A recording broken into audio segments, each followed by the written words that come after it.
వరదలు విజయవాడ ప్రాంతంలో ఎంతటి బీభత్సాన్ని సృష్టించాయో మనం చూసాం. ఆ ప్రాంత ప్రజలంతా కూడా పాపం కూటి కోసం, నీటి కోసం ఎంతటి అవస్థలు పడ్డారో చూసాం.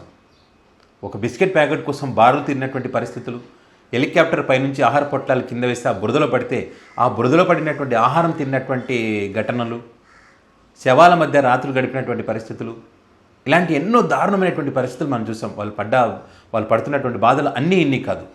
మరి ఇంతటి విపత్కరమైనటువంటి పరిస్థితులు రావడానికి కారణాలు ఎవరు? సో దీనికి సంబంధించి ఇటు అధికార పార్టీ, ఇటు ప్రతిపక్ష పార్టీ తప్పు మీదంటే మీదని చెప్పి ఒకరి మీద ఒకరు ఆరోపణలు చేసుకున్న పరిస్థితి మనం చూస్తూ ఉన్నాం. ఇటు అధికార పార్టీ ఏమో గతంలో మీరు అధికారంలో ఉన్నప్పుడు మీరు చేసినటువంటి తప్పుల కారణంగానే మరి ఇలాంటి పరిస్థితులను చూస్తూ ఉన్నాం అని చెప్పి ప్రస్తుతం ఉన్నటువంటి అధికార పార్టీ చెప్తా ఉంది. ఇటు ప్రతిపక్ష పార్టీ ఏమో ఇది ప్రకృతి విపత్తు కాదు, ఇది మానవ తప్పిదం, మీ నిర్లక్ష్యం కారణంగానే ఇలాంటి పరిస్థితులు వచ్చాయని చెప్పి ప్రతిపక్ష పార్టీ చెప్తుంది. ఎవరిని అనుకున్నా కూడా ఆంధ్రప్రదేశ్ ప్రజలకు అనేక అనుమానాలు ఉన్నాయి ఈ వరదలకు సంబంధించి. 60,000 క్యూసెక్ల వరద ఒకటేసారి విజయవాడకి ఎలా వచ్చింది? వెలగలేరు గేట్లు 11 అర్ధరాత్రి ఎత్తాల్సినటువంటి అవసరం ఏమొచ్చింది? ఇది ప్రకృతి విపత్తా, మానవ తప్పిదమా? 4 లక్షల ప్రజల జీవితాలను దుర్భరమైనటువంటి పరిస్థితులకు నెట్టింది ఎవరు? ఈ పాపం ఎవరిది? వీటికి సమాధానం చెప్పాల్సినటువంటి అవసరం ఖచ్చితంగా ఇప్పుడున్నటువంటి ప్రభుత్వం పైన ఉంది. అసలు ఈ విజయవాడ జల ప్రళయానికి కారణాలు ఏంటనేది కనుక మనం పరిశీలిస్తే దానికన్నా ముందు మీకు 2005లో ఈ బుడమేరు ప్రాంతంలో వచ్చినటువంటి వరదలకు సంబంధించి మీకు కొన్ని విషయాలు చెప్పదలుచుకున్నా. 2005లో అంటే ఉమ్మడి ఆంధ్రప్రదేశ్ ఉన్నప్పుడు, వైఎస్ రాజశేఖర రెడ్డి ముఖ్యమంత్రిగా ఉన్నప్పుడు ఈ బుడమేరుకు వరద నీరు వచ్చి చేరింది. అప్పుడు ఈ 70,000 క్యూసెక్ల వరద నీరు వచ్చినా కూడా మరి ఆ లోతట్టు ప్రాంతాల వారికి ఎవరికి కూడా ఎలాంటి ఇబ్బంది కలగలేదు, నష్టం కలగలేదు. దానికి ప్రధాన కారణం ఆ ప్రభుత్వం ముందే జాగ్రత్తలు తీసుకొని ఈ వస్తున్నటువంటి వరదను అంచనా వేసి ఈ లోతట్టు ప్రాంతాల్లో ఉండేటువంటి ప్రజలను మరి సురక్షిత ప్రాంతాలకు తీసుకొచ్చి అప్పుడు ఆ బుడమేరు వరదను కిందికి వదిలినటువంటి పరిస్థితి. కాబట్టి అప్పుడు నష్టం జరగలేదు. మరి ఇప్పుడు ఎందుకు ఇంత భారీ నష్టం జరిగింది? అసలు ఏం జరిగిందని కనుక మనం ఒకసారి చూస్తే శుక్రవారం, శనివారం ఈ 2 రోజులు భారీ వర్షాలు పడ్డాయి. ఈ భారీ వర్షాలకు కొన్ని ప్రాంతాలు ఇబ్బందులు పడినటువంటి పరిస్థితి విజయవాడ ప్రాంతంలో. ఆ 2 రోజులు వర్షాలు తగ్గిన తర్వాత ప్రజలంతా కూడా సద్దు మణిగింది అనుకున్నారు. శనివారం రోజు ఆ శనివారం రోజు అందరూ కూడా ప్రశాంతంగా పడుకున్నారు పాపం. ఆదివారం అంటే తెల్లారిసరికి వారు లేచి చూస్తే వాళ్ళ కాలనీలన్నీ కూడా కొన్ని కాలనీలేమో 5 అడుగులు, 6 అడుగులు, కొన్ని కాలనీలేమో 8 అడుగుల మేర వరద నీరు వచ్చి చేరింది.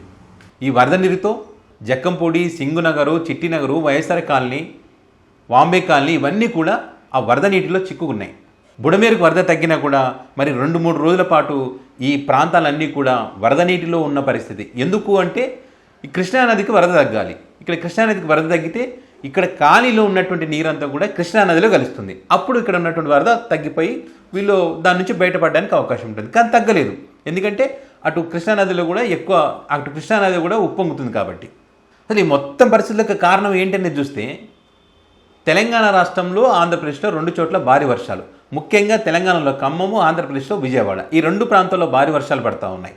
ఈ తెలంగాణ రాష్ట్రంలో పడ్డటువంటి వర్షాలు ఇక్కడ సుమారుగా 30 చెరువులు గండిపడడం, ఆ వాటర్ అంతా కూడా ఇటు బుడమేరుకు వచ్చి చేరుకోవడం, ఇక్కడ ఆ ప్రాంతంలో కూడా భారీగా వర్షాలు పడడం, ఈ వాటర్ అంతా కూడా ఎక్కువైపోయింది.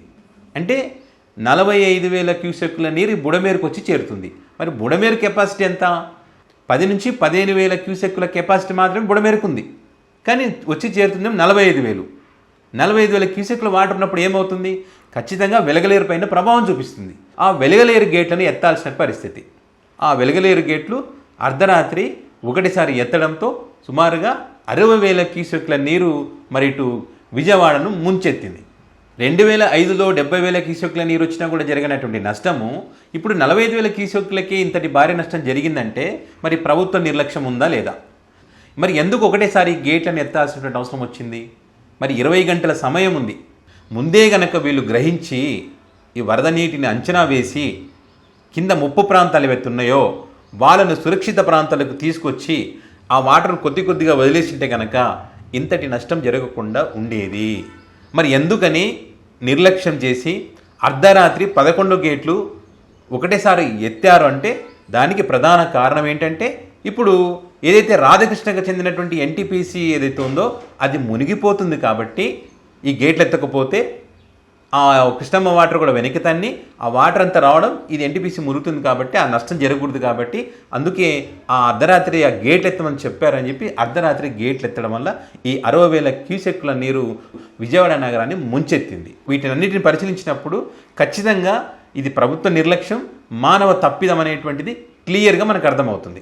ఈ సందర్భంగా మనం గమనించాల్సింది ఏంటంటే, ఒక ప్రాజెక్టుకు సంబంధించి ఒక గేట్లు ఎత్తుతున్నప్పుడు దానికి సంబంధించినటువంటి అధికారులు, ఇరిగేషన్ డిపార్ట్మెంట్ కానీ, రెవెన్యూ సిబ్బంది కానీ, పోలీస్ అధికారులు కానీ, సంబంధిత అధికారులందరూ కూడా ఆ ప్రాజెక్టుకు సంబంధించి దీని కెపాసిటీ ఎంత, పైనుంచి ఎన్ని వేల క్యూసెక్లు వరద వస్తుంది, దీని సామర్థ్యం ఎంతవరకు ఉంది, సో ఈ క్రమంలో మనం ఏం చేయాలి, దీని కింద ఉండేటువంటి ముప్పు ప్రాంతాలు ఎన్ని, ఎంత జనాభా ఉన్నారు, వాళ్ళందరినీ మరి సురక్షిత ప్రాంతాలకు తీసుకెళ్ళాలి, మరి ఎక్కడ అనువైన ప్లేస్ ఉంది అని చెప్పి వాళ్ళందరినీ సురక్షిత ప్రాంతాలకు తీసుకువెళ్ళి ఇక్కడ గేట్లు ఎంత మేరకు ఎత్తితే కింద ఇబ్బందులు కలగకుండా ఉంటాయి అని ఆలోచన చేసిన తర్వాత ఆ గేట్లు కొంతమేర పైకి ఎత్తి చిన్నగా వాటర్ని కిందికి పంపిస్తారు. ఏది ఆ ముప్పు ప్రాంతాలందరినీ ఒక చోటికి సేఫ్ ప్లేస్కి చేర్చిన తర్వాత ఆ రకంగా చేస్తారు.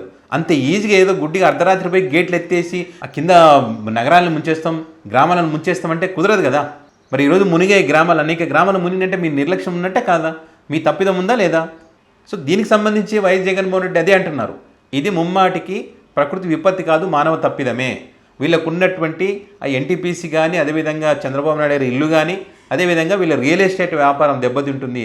ఈ అమరావతి ప్రాంతాలకు నీళ్లు రావడం వల్ల, ఇప్పుడు ఏదైతే కృష్ణమ్మ వాటరు ఆ బ్యాక్ వెనక్కి రావడం, ఈ వాటర్ అన్నీ రావడం వల్ల ఇది దెబ్బతింటుంది. కాబట్టి ఆ నీరంతా కూడా విజయవాడ నగరాన్ని ముంచెత్తే విధంగా చేశారని చెప్పి వైఎస్ జగన్మోహన్ రెడ్డి చెప్తా ఉన్నారు.